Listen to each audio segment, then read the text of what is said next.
Ethan had always lived by a strict routine, a rhythm he'd settled into since his college days. Back then, life had followed a steady, predictable flow, especially after he crossed paths with Hannah, a fellow student who was deeply passionate about painting. Their shared dreams quickly brought them close, and even though their careers took them in different directions, their connection stayed solid. Ethan set up a small print shop in Maplewood, while Hannah pursued her artistic ambitions. Despite their differing paths, their marriage thrived as they built a life together. The arrival of their daughter, Lily, became the highlight of their happiness, making her the heart of their world. As the years passed, though, subtle changes crept into their relationship. Their conversations became less frequent, and the warmth they once shared started to wane. Ethan noticed but often found himself too absorbed in work to address it. It wasn't until Hannah's distant demeanor became glaringly evident that he decided to take action. For several months, her emotional withdrawal had been impossible to ignore. One chilly January afternoon, while sitting at his desk, Ethan reflected on what might have gone wrong. His wife of 6 years had been behaving strangely ever since Christmas, quiet, distracted, and evasive. The deep, engaging talks they once enjoyed had been reduced to curt, obligatory exchanges. And whenever he asked if something was wrong, Hannah would brush it off with a dismissive, "everything's fine." Frustrated yet determined, Ethan made up his mind to confront her that night. Their once vibrant romantic life had all but disappeared. Hannah had been attending evening art classes for the past 5 months, and Ethan couldn't help but notice that her sessions often extended later than expected. On other occasions, she would retreat to her home studio, losing herself in her work for hours while Ethan looked after Lily. There were moments when he couldn't shake the feeling that there was more to the story. Twice, he drove to the Westwood Art Center to check on her, only to find her exactly where she claimed to be, focused on her paintings. As he sat at his desk, struggling to piece it all together, his new assistant, Chloe, walked up to him.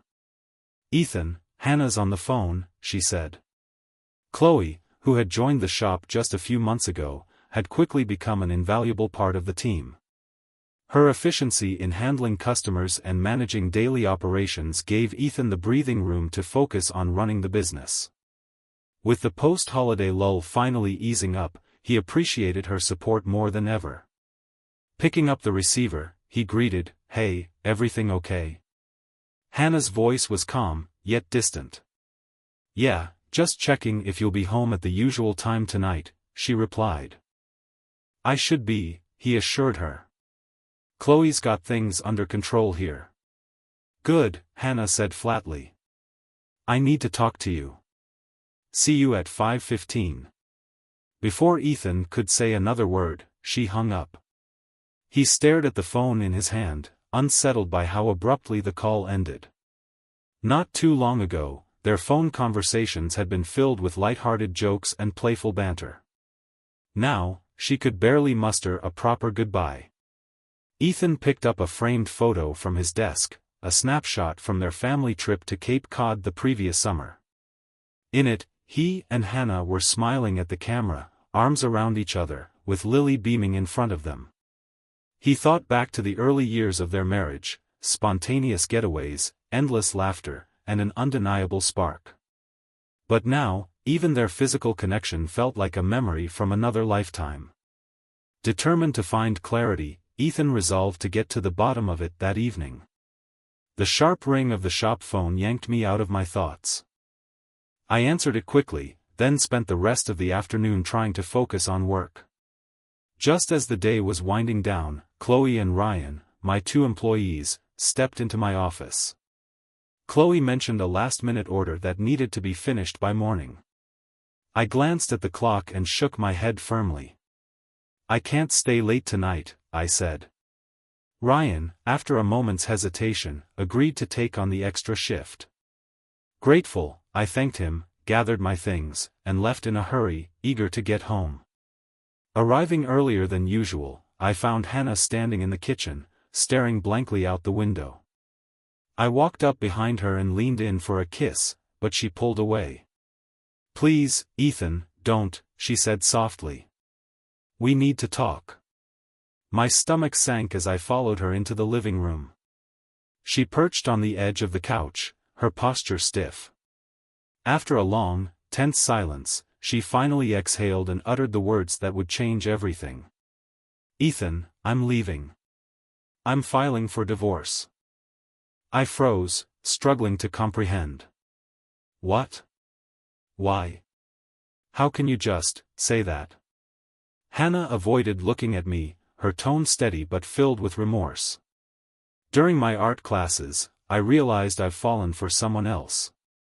It felt like the air had been knocked out of me. Who? I asked, my voice rising. She hesitated, then lifted her eyes, heavy with guilt. Matthew Reed, my professor. Her words landed like a thunderclap. He understands me in ways you never could, she continued, her voice cracking slightly. We share so much more. He's moving to Paris at the end of the semester, and I'm going with him as his wife. She paused, gathering herself. I need the divorce finalized before then. Reed, I repeated, disbelief coloring my voice. The art teacher? Hannah nodded slowly. I'm sorry, Ethan. I never meant for this to happen, but it did. An unbearable silence filled the room. My mind spun with memories of the life we'd built, the love we'd shared, the future we had envisioned. I wanted to argue, to fight, to beg her to stay, but deep down, I knew it was over. The woman I had loved was no longer the same. Hannah stood, moving deliberately toward the stairs. I'll have my lawyer send the paperwork on Monday. I'm leaving now. Lily's with my parents, and they'll bring her home at 7. I followed her to the front door, my chest tight and my heart pounding. She grabbed the suitcases waiting by the stairs. And then, as if to twist the knife deeper, Matthew Reed appeared, wearing a smug grin as he took one of the bags from her. Hannah didn't even glance back as she climbed into his car. I stood frozen, watching until the taillights disappeared. Closing the door, I leaned against it, tears blurring my vision. The hours that followed were a blur of anguish. When the doorbell rang later, for a fleeting second, I thought it might be her coming back. But when I opened the door, it was Lucas, Hannah's father, standing there with a grim expression. So, she told you, he muttered, stepping inside. His face was lined with disappointment. I can't believe she got swept up by that guy.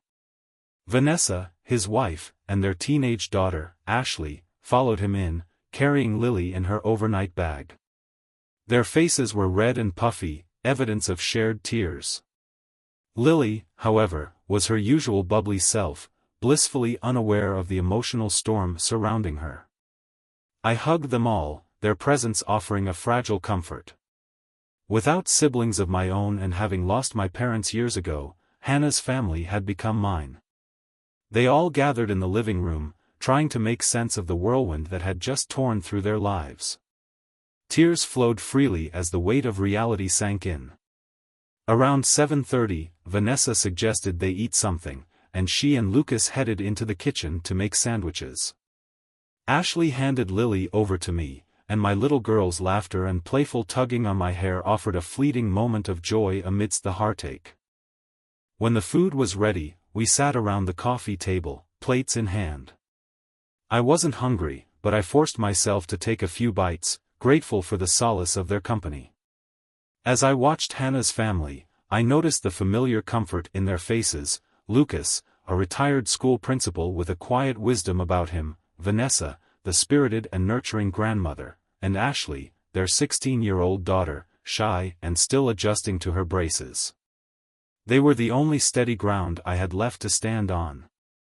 After dinner, Lily took center stage, trying to grab plates from the table with a mischievous grin, pulling smiles from everyone. By 8:30, Ashley volunteered to put her to bed. She came back shortly, letting us know Lily had drifted off to sleep. The rest of us lingered, speaking in hushed tones until Lucas and Vanessa decided it was time to head home. I thanked them at the door, my gratitude evident in my tired eyes. Once the house was quiet, I checked on Lily, who was curled up tightly with her favorite teddy bear, sound asleep. The sight of her innocence brought a lump to my throat. I poured myself a whiskey, my hands trembling as anger and despair surged through me.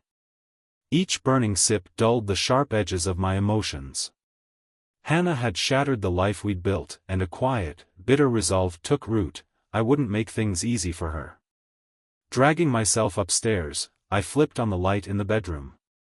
Her side of the closet stood empty, and the bathroom shelves, once cluttered with her skincare bottles, were bare. Turning off the light, I fell onto the bed, overcome with grief. Tears soaked my pillow as I lay in the vast emptiness she had left behind. The alcohol finally dragged me into a restless sleep, my work clothes still on. The morning light brought no relief. The weight of it all hit me again as I showered and went through the motions of getting ready. Checking on Lily, I kissed her cheek and headed downstairs to make breakfast. When she realized her mom wasn't there, she began to cry. I managed to calm her down with a toy, but the ache of hiding my own sorrow cut deep. By mid-morning, Vanessa arrived to help. We sat in the living room, her presence a small comfort in my turmoil. Noticing the exhaustion etched across my face, she gently commented on it. I admitted that I hadn't slept much and confessed that whiskey had been my crutch for getting through the night. But I assured her that, no matter what, I was determined to push forward for Lily's sake. I even admitted, hesitantly, that if it were for Lily's well-being, I'd consider taking Hannah back, though deep down, I doubted she would return. Vanessa hesitated before revealing something I hadn't expected. Hannah had confided in her that her involvement with Matthew Reed had turned physical over the past 2 weeks. That was why she'd grown so distant.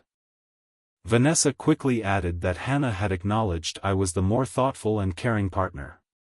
Her choice, Vanessa explained, wasn't about dissatisfaction in our intimacy. While I appreciated the clarification, it brought little comfort. Deep down, I knew Hannah wasn't coming back. Desperate to focus on something other than my heartbreak, I decided to throw myself into work. I kissed Lily on the forehead as she stood by the sofa, waving proudly as I left, her sweet routine that always brought me a flicker of peace. As I drove to the shop, I reminded myself that my priority was to help Lily weather this storm with as little pain as possible. When I arrived at the shop, Chloe was busy on the phone, so I headed straight to my desk. The emotional drive had left me raw, and I needed a moment to compose myself. After settling in, I handed Chloe the files I'd finished at home. She gave me a concerned look, and I knew it was time to be honest. Calling her into my office, I asked her to close the door and take a seat. "Chloe," I began, struggling to find the right words, "I'm going through a tough time at home. My wife left me last night. She didn't take Lily, so I'm doing this on my own now." Chloe's eyes widened, but she stayed silent, letting me continue. "I know you've only been here a couple of weeks," I went on, "but you've already shown how capable you are. I want to promote you to office manager, starting immediately, with a $1.50 raise. We'll revisit it in a month, but for now, I need you to step up." Though caught off guard, Chloe accepted the offer without hesitation. "I can handle it, Ethan, especially with the raise," she assured me. Her confidence gave me a glimmer of hope that maybe I could juggle work and fatherhood. I thanked her, making it clear how much I needed her support right now. Later, I shared the news with Ryan, who responded with genuine encouragement. I worked steadily through the day until mid-afternoon, then packed up some files to finish at home. Before leaving, I reminded Chloe to call me if anything urgent came up, assuring her I trusted her judgment. When I got home, Vanessa greeted me with an update. Lily had cried for her mom during lunch but had eventually calmed down. Watching Lily manage small victories despite her confusion lifted my spirits. I converted the den into a temporary office but soon realized the space needed better equipment to be functional. The hours slipped by quickly, and by 4:30, I wrapped up my work. While preparing dinner, Vanessa mentioned she had plans for the weekend but suggested Ashley could step in to help with Lily instead. Grateful for any help, I agreed. After Vanessa left, I fed Lily, but when she realized her mom wasn't coming, she broke down. Her cries were so intense she struggled to breathe, and it took everything I had to calm her. After dinner, I gave her a bath and stayed by her bedside until she finally fell asleep. Once the house fell quiet, the silence felt suffocating. Alone again, I poured myself a whiskey, my thoughts tangled with memories of Hannah. Midnight came before I finally dragged myself to bed. On Monday, February 4th, I woke early, still reflecting on the weekend. Ashley had arrived on Saturday and taken charge of watching Lily, giving me time to fully set up the home office. By Sunday afternoon, the space was ready, and we spent the rest of the day at the park. While Lily had a few tantrums, Ashley's calm and patient demeanor worked wonders in keeping her entertained. Sunday evening, Vanessa came to pick up Ashley, promising to return Monday morning. True to her word, she arrived at 8:30 a.m., and I headed to the shop. The morning passed in a flurry of activity, leaving little time to dwell on anything else. Around mid-morning, Chloe walked into my office, holding a courier envelope. "This just came in," she said, handing it to me with a concerned look. I hesitated before tearing it open. Inside were the terms Hannah had agreed to, including custody arrangements for Lily. My stomach sank as I read through the document. Slipping it into my briefcase, I knew I'd have to contact my lawyer, but the emotional toll left me too drained to deal with it right away. The rest of Monday and Tuesday passed in a haze of work and childcare. By Wednesday morning, I woke up earlier than usual, nerves knotting my stomach over Hannah's scheduled visit. When the doorbell rang at 8:30, my heart raced. Bracing myself, I opened the door and saw her standing there, facing the street. Keeping my voice steady, I said, "Come in. Lily's still asleep.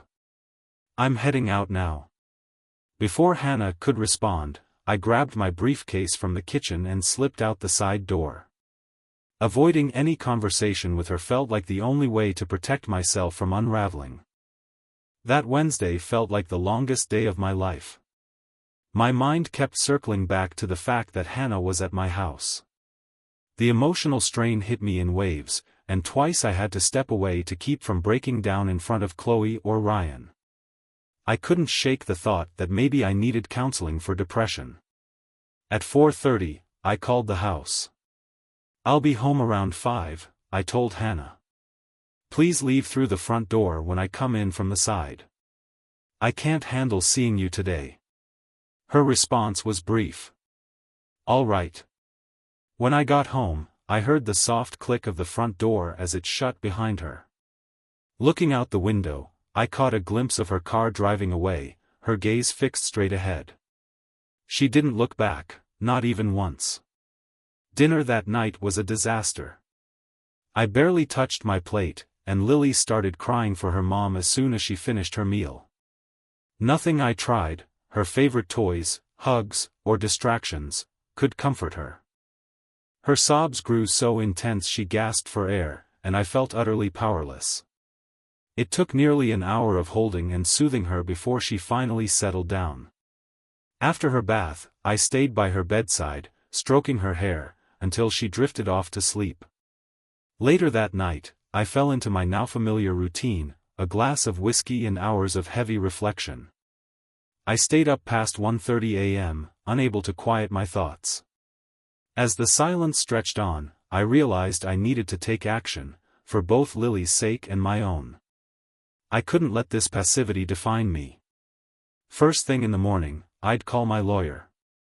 On Thursday morning, I phoned Bob Harris, my attorney, and set up a meeting for 2 p.m. When I arrived at his office, I handed him the papers Hannah's lawyer had sent over. As he scanned the documents, Bob raised an eyebrow. "These terms are unusually lenient," he said. "No request for alimony or child support.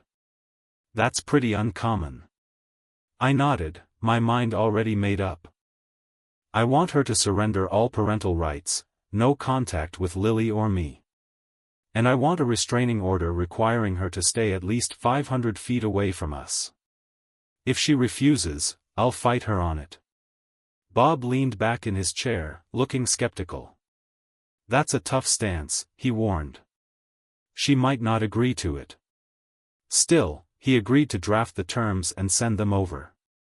Leaving Bob's office, I felt a faint flicker of control return. For the first time in weeks, it seemed like the power was back in my hands. The week passed without any word from Hannah's lawyer, and I decided to repeat last weekend's arrangement with Ashley. She gladly agreed to help again, and the weekend turned out better than I expected. While Lily napped on Saturday, Ashley worked on her geometry and algebra homework. I ended up sitting with her, going over a few problems. "Fair trade for babysitting," Ashley teased with a smile. By Tuesday, February 12th, I was settling into my new routine. My home office setup was running smoothly, allowing me to stay connected to the shop and manage tasks remotely. Business was picking up, and all 3 employees stayed busy fulfilling orders. Late that morning, Bob called. "Can you stop by at 2 p.m.? Bob asked over the phone. When I arrived at his office, he greeted me with a wide smile. "I don't know how you managed it, but Hannah agreed to everything. I've never seen a settlement this clean." "Are you serious?" I asked, completely stunned. "Dead serious," Bob replied. "Her lawyer is sending the signed documents over later today. Once you add your signature, you'll get your copies." Relief washed over me, leaving me momentarily speechless. For the first time in what felt like forever, it seemed like I'd actually won. Leaving Bob's office with a lighter heart, I called Chloe to let her know I'd be working from home for the rest of the week. That weekend, I reached out to Vanessa and arranged a visit for 2 p.m. She invited Lily and me to stay for dinner, and I gladly accepted. When we arrived at the Klovsky home, Ashley immediately took charge of Lily, which worked perfectly with my plans. I joined Lucas and Vanessa in the living room, eager to share the latest updates. They were visibly shocked when I explained Hannah's decision to relinquish her parental rights, but they ultimately understood my reasoning.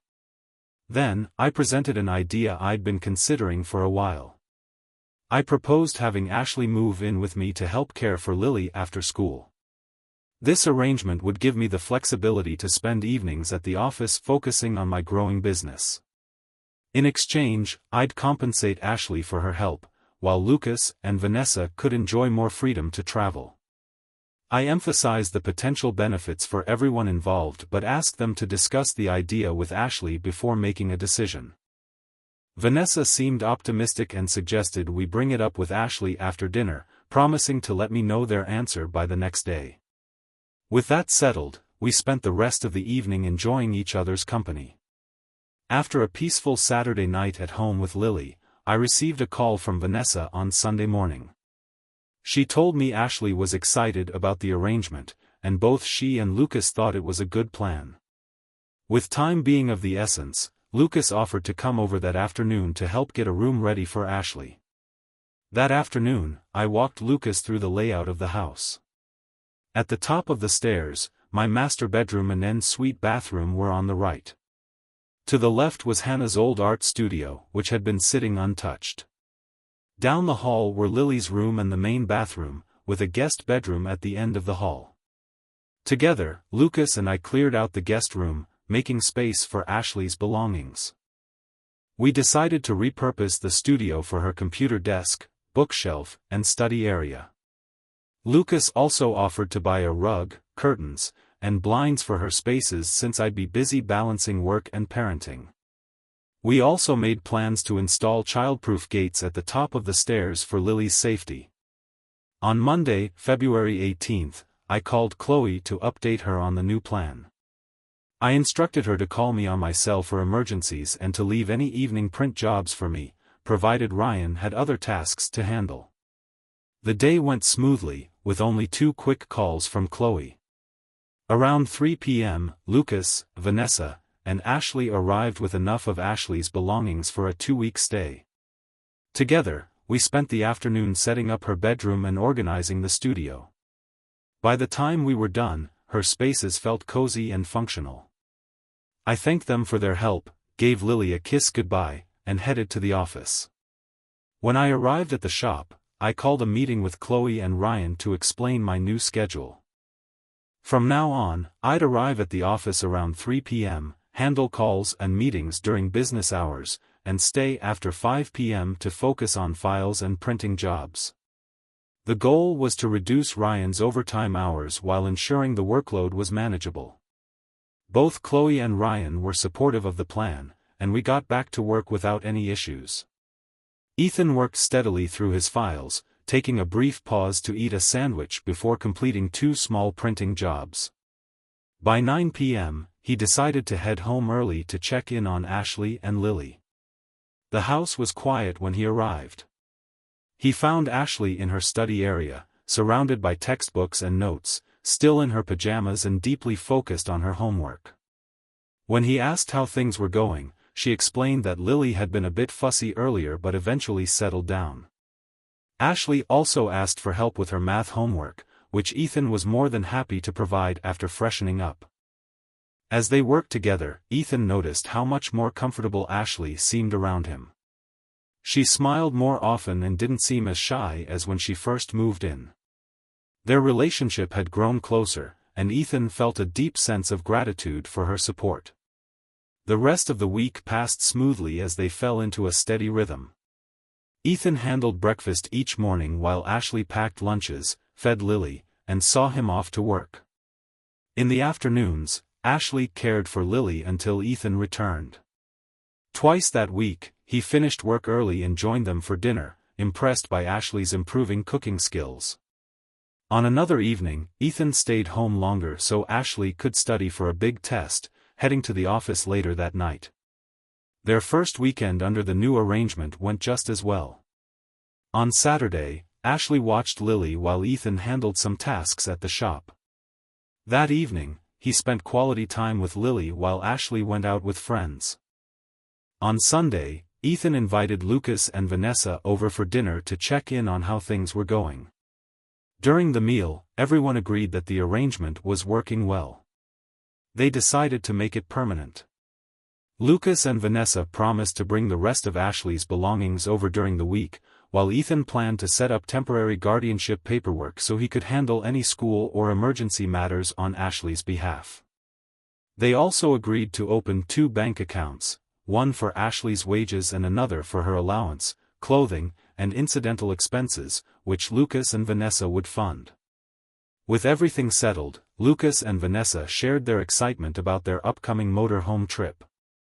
They planned to spend the following week preparing the vehicle, purchasing a dolly for towing their car, and getting ready to leave in 2 weeks.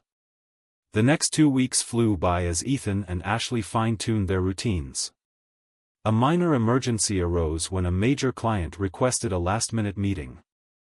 In need of childcare, Ethan called his neighbor, Vicky Martin, a 60-year-old widow. Vicky was delighted to help and offered to watch Lily anytime in the future. Her generosity eased Ethan's worries about emergency babysitting. Meanwhile, business at the print shop continued to grow steadily.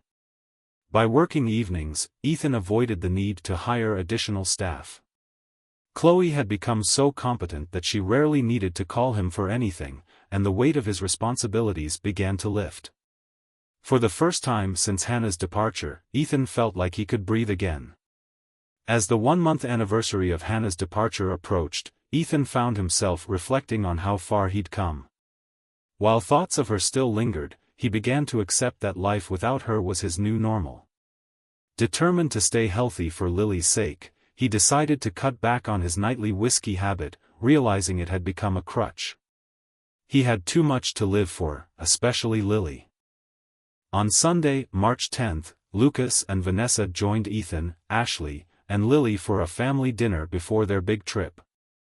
After the meal, they relaxed in the living room, watching Lily play.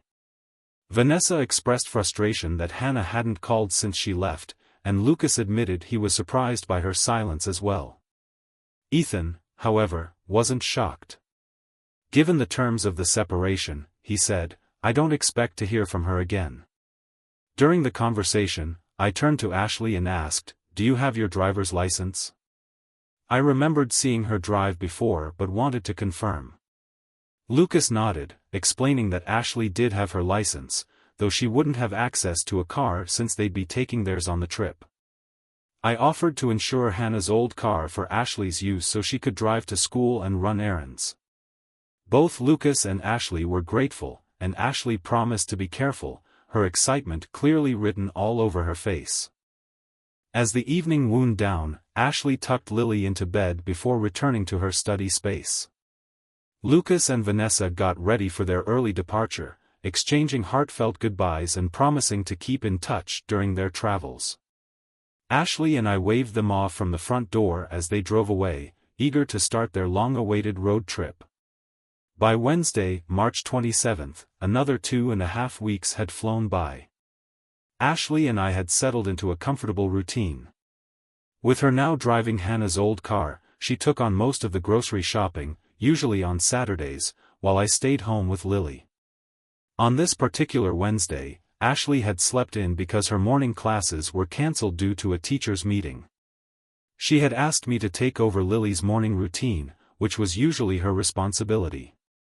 After breakfast, I noticed Lily seemed restless, wandering around as if searching for someone. I figured she might be missing her mom, which happened from time to time, but her fussing continued. Moments later, Ashley came downstairs in her pajamas, looking groggy as she headed to the kitchen for breakfast.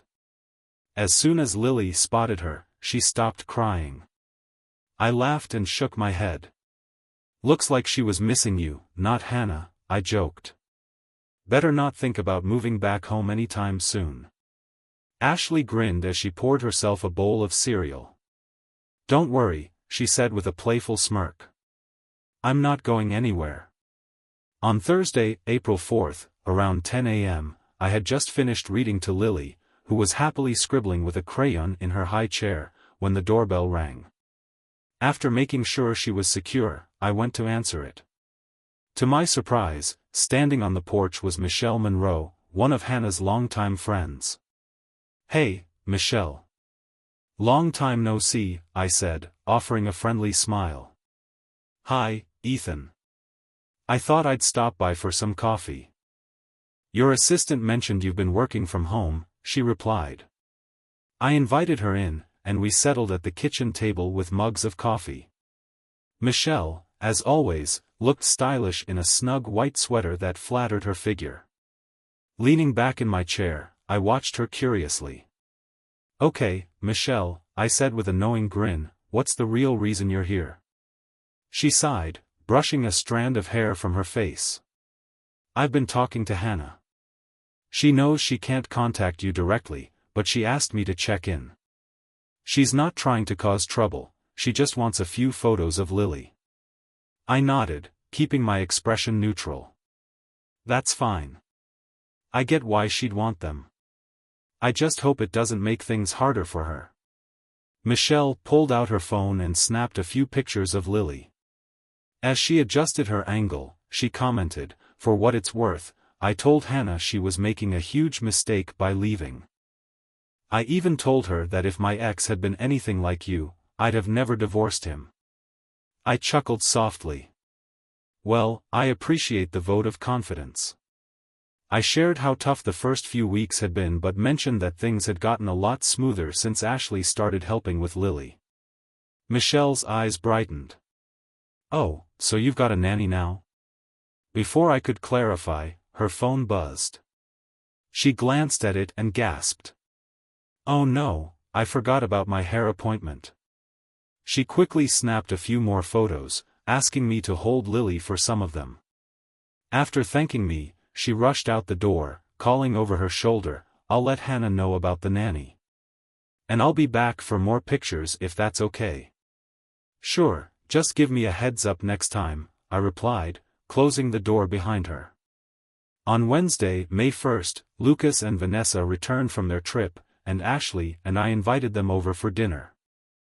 They were full of stories and photos from their adventure, sharing excitedly about a couple they'd met who shared their passion for travel. Lucas and Vanessa even revealed plans to join the couple for another trip starting on May 15th. Over dinner, Lucas and Vanessa were eager to hear how things had gone at home. I reassured them that everything had gone smoothly. Business had picked up, but I was managing to balance it with time for Ashley and Lily. Beaming with pride, I shared that Lily had taken her first steps and had started saying "dada" and "bye-bye." Lucas and Vanessa were thrilled by the news. Later, Ashley shared some exciting updates of her own. Her orthodontist had told her that her braces could come off in June, and she revealed she was considering a career in graphic design. Her parents encouraged her to keep her options open until after high school but were fully supportive of her interests. I chimed in with a smile. "Well, if you do pursue graphic design, I might just have a job waiting for you at the shop." Ashley grinned. "I'll keep that in mind, boss." Before the evening ended, I mentioned Michelle's recent visit and her request to take photos of Lily for Hannah. Lucas and Vanessa agreed it was probably the right thing to do, though they admitted they still hadn't heard from Hannah themselves. The following week was mostly uneventful until Wednesday, when I received a call from Bob Harris. "The divorce papers are finalized," Bob informed me. "They'll be official in 3 weeks." The news hit me harder than I'd expected. Instead of diving into work, I spent the afternoon lying on my bed, memories of Hannah replaying in my mind. The ache in my chest was familiar, but it hadn't lost its sting. Later that evening, Michelle called to schedule another visit to take photos for Hannah, but I asked her to wait until the following week. I wasn't ready to face another reminder of her just yet. By Monday, May 27th, the hardest month of my life was finally behind me. The divorce had been finalized the week before, and now I had the documents to prove it. After a short day at work, I opened up to Michelle about how I was feeling. Her concern was genuine, and she made a point to check in on me later that evening. That night, I retreated to my home office with a glass of whiskey, struggling to hold my emotions in check. The weight of everything pressed down on me, and before long, I found myself crying. Ashley must have heard me because she quietly stepped into the room and sat beside me, offering silent comfort. "You still have me and Lily," she said softly, placing a reassuring hand on my shoulder. Her words brought me back to the moment, and I nodded, grateful for her steady presence. The following Monday, Ashley returned home after stopping by her parents' house. Her face was tight with tension as she walked into the kitchen. "There's a message for you," she said cautiously. I set down the mug I was holding, feeling a knot tighten in my stomach. "From Hannah?" Ashley nodded. "She called to say she's marrying Matthew Reed on Saturday," she said gently. "They're leaving for Paris on Sunday." The air left my lungs, and I leaned against the counter, my voice barely audible. "Oh God." Ashley rested her hand on my arm, her eyes filled with sympathy. "I'm so sorry, Ethan. I wish there was something I could do." Taking a deep breath, I thanked her for being there for Lily and told her I'd be at the office if she needed me. After I left, Ashley sat alone in the quiet house, her heart heavy with concern for me. She called her parents to share the news, hoping for guidance. On Tuesday, June 11th, I waited for Ashley to return from her orthodontist appointment. The moment she walked in, I could tell something was different. "Okay," I teased, "let's see that big smile you've been hiding." Ashley grinned, showing off her perfectly straight, braces-free teeth. "Beautiful," I said sincerely. "You should show that smile more often." Touched by the compliment, Ashley gave me a quick hug and kissed me on the cheek. I couldn't help but blush, and for the first time in weeks, I felt a flicker of warmth amid the emotional chaos. By Monday, July 1st, my workload had increased, and I found myself spending less time with Ashley and Lily during the evenings. Determined to make up for it, I decided to dedicate the long holiday weekend entirely to family time. On Saturday, I tackled household chores and cooked dinner, encouraging Ashley to take a break and go out with her friends. That evening, I spent time playing with Lily, reading to her, and singing lullabies until she drifted off to sleep. When Ashley returned around 11:30 p.m., we stayed up watching Saturday Night Live, laughing at the sketches and trading jokes until late into the night. The next day, we visited the local zoo with one of Ashley's friends. It warmed my heart to see them enjoying themselves as I pushed Lily's stroller through the exhibits. Later, we had dinner at a family-friendly restaurant, where Ashley and her friend kept Lily entertained with silly faces and games. On Monday, we rounded out the weekend with a picnic at the park, joined by a few more of Ashley's friends. Lily played with the other kids while the teens hung out nearby. Afterward, we grabbed ice cream and ended the day watching a vibrant fireworks display. That night, after Lily was tucked into bed, Ashley gave me a warm hug. "Thanks for the amazing weekend," she said with a genuine smile. I watched her head off to her room, feeling content for the first time in a long while. For a brief moment, it felt like life was finally coming back into focus. A week later, Lucas and Vanessa returned from their trip and started spending many weekends visiting me, Ashley, and Lily. Our evenings were often filled with shared meals, stories, and laughter as we played games with Lily. To make more time for family, I adjusted my work schedule to spend more evenings at home, giving Ashley the chance to hang out with her friends. Once a month, Michelle stopped by to take photos of Lily for Hannah, who was now living in Paris with Matthew. During one of her visits, Michelle dropped a hint about her interest in me. "You know," she teased, giving me a playful nudge, "you could ask me out sometime." I smiled but shook my head. "I'm not ready for that." "All right," she replied, her grin lingering. "But when you are, I'd better be first in line."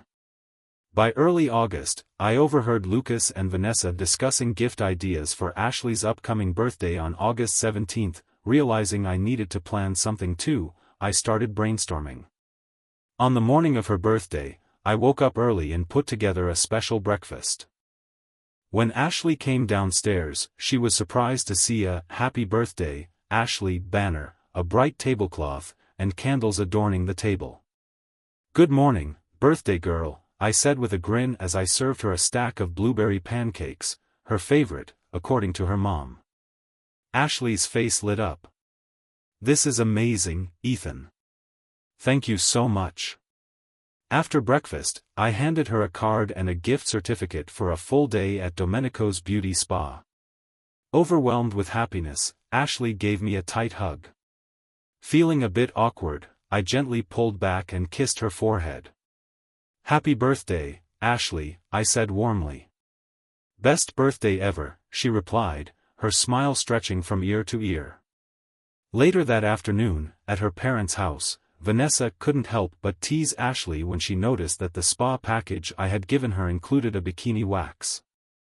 Ashley's cheeks turned crimson as she protested in embarrassment, but soon, laughter filled the room as even she couldn't help but laugh along with the rest of the family.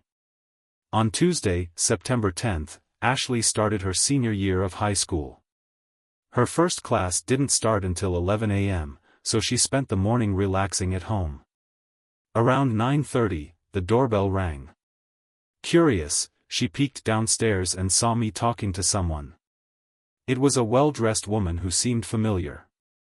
As Ashley lingered, she noticed the woman taking photos of Lily.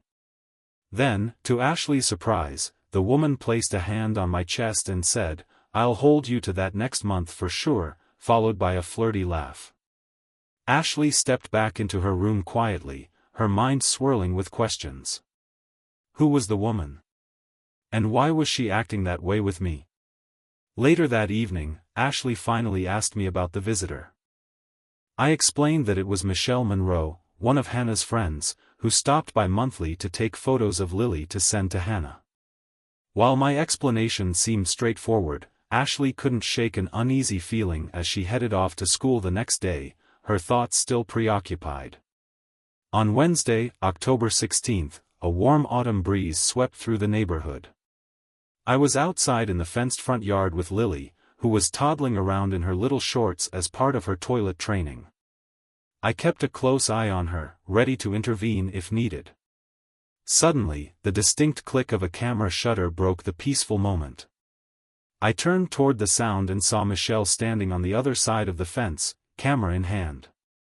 "Hello, Michelle. I didn't see you there," I said with a smile. "How are you?" "I'm good," she replied, flashing me a playful grin.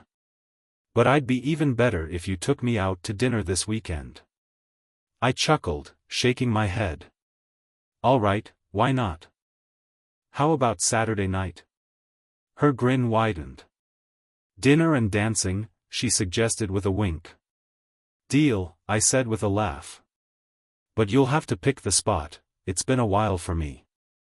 Michelle leaned in slightly, her smirk teasing. "And if we can't find a spot, there's always my place," she quipped. After snapping a few more pictures of Lily, she waved goodbye, reminding me to make the dinner reservations. That evening, during dinner with Ashley and Lily, I casually mentioned, "I've got a date with Michelle this Saturday." Ashley's smile faltered, and after a brief pause, she said quietly, "Yeah, sure. I can babysit." Her voice was subdued, and she seemed distracted for the rest of the meal. Later that night, as I left for the office, Ashley sat on the couch with Lily, lost in thought. She felt a confusing mix of emotions she couldn't quite pin down. Stroking Lily's hair, she murmured, "I hope your dad doesn't fall in love with her." Lily's giggles brought a fleeting smile to Ashley's face, but the unease remained. Determined not to be overshadowed by Michelle, Ashley decided to make some changes. She dug out the beauty spa gift certificate I'd given her for her birthday and vowed to start using the exercise equipment in the basement. That same night, as I worked at the office, I found myself feeling an unfamiliar sense of excitement about the date. For the first time since Hannah had left, I felt ready to embrace the idea of moving forward. I made dinner reservations for Saturday night and tackled my work with renewed focus. The next morning, I noticed Ashley coming up from the basement, her t-shirt and shorts soaked with sweat from a workout. "Already making me look bad, huh?" I said, genuinely impressed. "No time like the present," she replied, flashing me a grin before heading upstairs for a shower. By Saturday, October 19th, I could feel the hours dragging as I anticipated my evening with Michelle. Around midday, I checked in with Ashley to make sure she was okay watching Lily. "I'm good," she said with a small smile, though there was a hint of something distant in her eyes. By 5:30 p.m., I was dressed and ready to go. When I came downstairs, Ashley glanced up from the couch and offered a small but genuine smile. "Looking sharp," she said. I handed her a list with the dinner location and emergency phone numbers. "I might be home late, so don't wait up," I said as I headed out the door. Ashley nodded, watching me walk out the door. As she held Lily in her arms, she softly murmured, "I hope your dad doesn't fall in love with her." Lily's playful babbling brought a faint smile to her lips, but the worry in her heart lingered. At Michelle's apartment, she greeted me in a sleek black dress that turned heads. I let out a playful whistle. "Wow, you look stunning."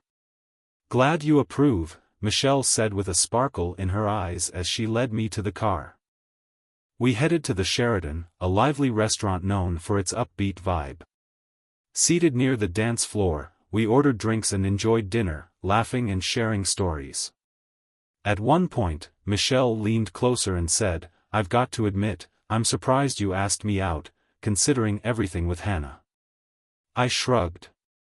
To be honest, I'm not completely over her. But I'm trying to move on. We ended the meal with dessert, laughing as we fed each other whipped cream in playful moments that felt surprisingly easy. Afterward, we moved to the dance floor. At first, I felt awkward with how close we were, but as the music shifted to something more upbeat, I loosened up. Then a familiar song began to play, a song that had been one of Hannah's favorites. My chest tightened, and my mood shifted. Michelle noticed and teased me about getting quiet, but I explained the significance of the song. We sat out for a while before eventually returning to dance a bit more. By midnight, we decided to call it a night. Outside the restaurant, Michelle leaned in and kissed me deeply, and for the first time in a long while, I didn't pull away. In the car, the kisses grew more passionate. Back at her apartment, Michelle invited me inside for a drink. Inside, we picked up where we left off, kissing until she pulled away with a teasing smile. "Didn't I promise you a drink?" She poured us each a glass of wine, and we toasted to good friends. As our conversation slowed, Michelle casually mentioned, "I told Hannah I was planning to ask you out." She didn't respond, though, she added with a shrug. I sighed, the mention of Hannah weighing me down. "Let's not talk about her tonight, okay?" "Fair enough," Michelle said, setting her glass down. Taking my hand, she led me to her bedroom. Lighting a few candles, she turned to face me, slowly unzipping her dress. The fabric slipped from her shoulders, pooling at her feet. She twirled slowly, grinning. "What do you think?" "You're beautiful," I said, my voice low and sincere. We spent the night together, later sharing a shower. Michelle invited me to stay, but I knew I needed to get home. I hadn't warned Ashley I'd be out so late. At 2:30 a.m., I kissed Michelle goodbye. "We have to do this again," Michelle said with a playful wink. "You won't have to twist my arm," I replied with a grin. When I got home, I avoided the garage, worried the noise might wake Ashley or Lily. As I walked toward the house, I glanced up and saw Ashley standing at her bedroom window, silhouetted by the dim light inside. Concerned, I knocked gently on her door after coming inside. "You okay? Still awake?" I asked softly. "Yeah, I'm fine," Ashley said, her voice quiet. Sensing something wasn't right, I stepped into the room. Her eyes were red, and it was clear she'd been crying. "Are you sure?" I asked, sitting beside her on the edge of the bed. Ashley smiled, her cheeks tinged pink. "I'm glad you had a good time. You deserve it." As we walked upstairs together, she paused outside my bedroom door. "Good night, Ethan," she said softly, her tone warm. "Good night, Ashley," I replied with a gentle smile. Though I went to bed, sleep didn't come easily. I lay awake for over an hour, replaying the evening in my mind. Her kiss lingered in my thoughts, leaving me both puzzled and intrigued. There was no denying that Ashley had grown into a remarkable young woman. Still, I reminded myself of the age gap between us and the complex nature of our situation. The next few days were quiet. Ashley returned to her usual routine, while I poured myself into work. Yet, I couldn't shake the memory of her kiss. I began noticing small changes in her. She carried herself with more confidence and seemed more assured in her interactions. It felt as though something had shifted after that night. On Tuesday, December 31st, at 7 p.m. I was waiting for Ashley to finish getting ready for our New Year's Eve plans with her parents. Lucas and Vanessa had returned from their trip on December 15th, and we'd all spent a lot of time together over Christmas. Tonight, the four of us were heading to a New Year's Eve party at the Sharon Hotel ballroom. Mrs. Martin had kindly agreed to babysit Lily, and Ashley had volunteered to be the designated driver. Sipping a small glass of scotch, I reflected on the past 2 weeks. Lucas and Vanessa had been amazed by how much Ashley had changed during their trip. With her new hairstyle and growing confidence, she seemed like a completely different person. Meanwhile, my business had been steadily growing.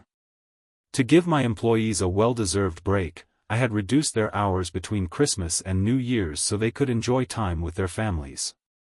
Christmas had been a joyful celebration. We exchanged gifts, shared stories, and laughed together. Lucas and Vanessa had caught me under the mistletoe more than once, and both Ashley and Vanessa had playfully insisted on claiming their holiday kisses. At 8 p.m., after Mrs. Martin arrived to watch Lily,